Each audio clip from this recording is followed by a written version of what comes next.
At magandang araw po ulit sa atin mga kaibigan, mga kababayan, mga kamab. At nandito po ulit tayo sa lugar kung saan po ang ating mga beneficiary ay kalimitan pong pamilya ng mga mangingisda.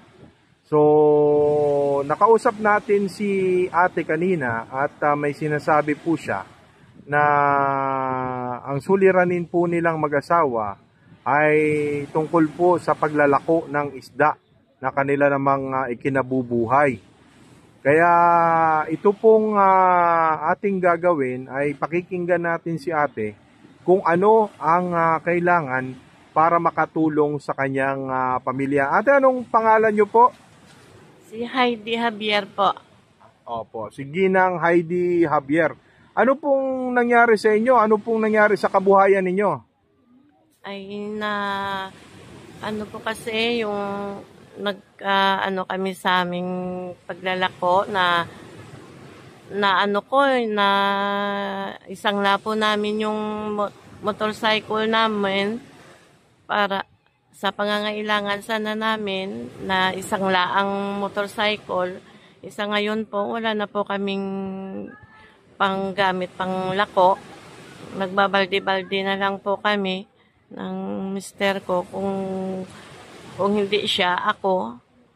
Kaya humihingi po sana kami ng tulong sa may mamabuting loob na kung pwede sana po inihingi ko na matubusan na namin yung motorcycle para nga may pang lako po kami na hindi naman kami masyadong mahirapan sa aming paghanap buhay po araw-araw.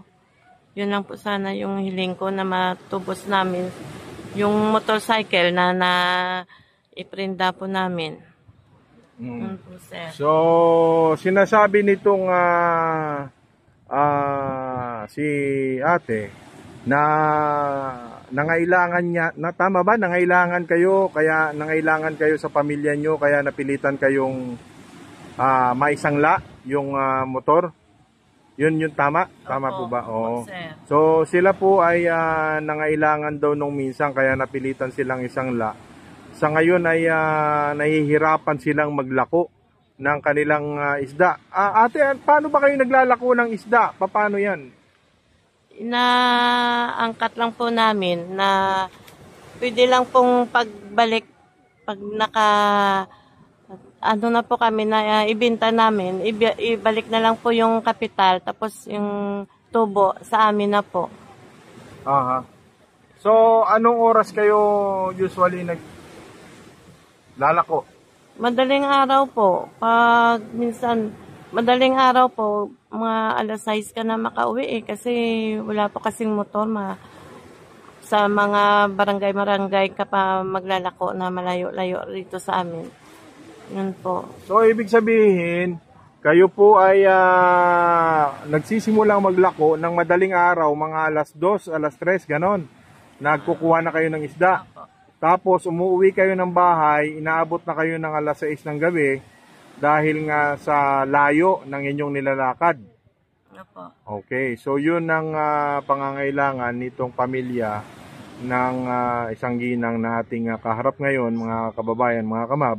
At sa lahat naman po na nagnanais na tumulong kay ate, magkano ba ang tubos ng iyong motor pag sakali kasama na yung interest? Mga ano ko lang po, baka abutin po ng 10,000 po. 10,000? Kasama na yung interest. Kasama yung interest? Opo. So, naisangla ninyo ng malaki. Kumbaga, kasama na yung sidecar doon na naisanla ninyo. Ano po yun? Parang habal-habal lang po yun. Habal-habal? Oo. Pero, kumbaga, bayad nyo na yung motor na yon na naisangla ninyo. Opo. Oh, so yun po pala nangyari. So, fully paid na nila yung motor. Napilitan lang silang isangla. Ngayon, may interest na baka abutin daw po ng 10,000. Kung sakali ate na hindi natin mabuo yun, ba, mga 8,000 lang, pwede na ba? Ganon? Opo. Opo, okay na, pwede na. Gagawan nyo na lang ng paraan yung ibang halaga. So sa lahat po ng gustong tumulong dito kay ate, ay maaari po kayong makipag-ugnayan sa ating official Facebook page, Ma'am Caritas. At pwede din po kayong mag-check ng ating description section para po makita kung sa papanong paraan po kayo makakatulong, papanong paraan na makakalap natin o matatanggap natin ang inyong tulong para kay ate. At kami po naman ay committed na kapag kayo po ay may naitulong dito kay ate at sa kanyang asawa, makakarating sa kanila dahil ibibideo din po namin kapag tinanggap na nila yung halaga, anumang halaga ng tulong na inyong ipapaabot sa kanila. So sa ngayon mga kaibigan, hindi naman po natin maatim na iiwanan natin si ate na wala pong natatanggap at ang kanyang pamilya ng kahit konting grasya. Ate, pagpasensya na po ninyo, pero sana po makatulong kahit papano sa inyong pangangailangan. At wag po kayong mag-alala kung meron man pong taong may busilak na kalooban na magpaabot pa po ng tulong sa inyo, ay tinitiyak po namin makakarating sa inyo yung naturang tulong. Meron po kayong naisabihin?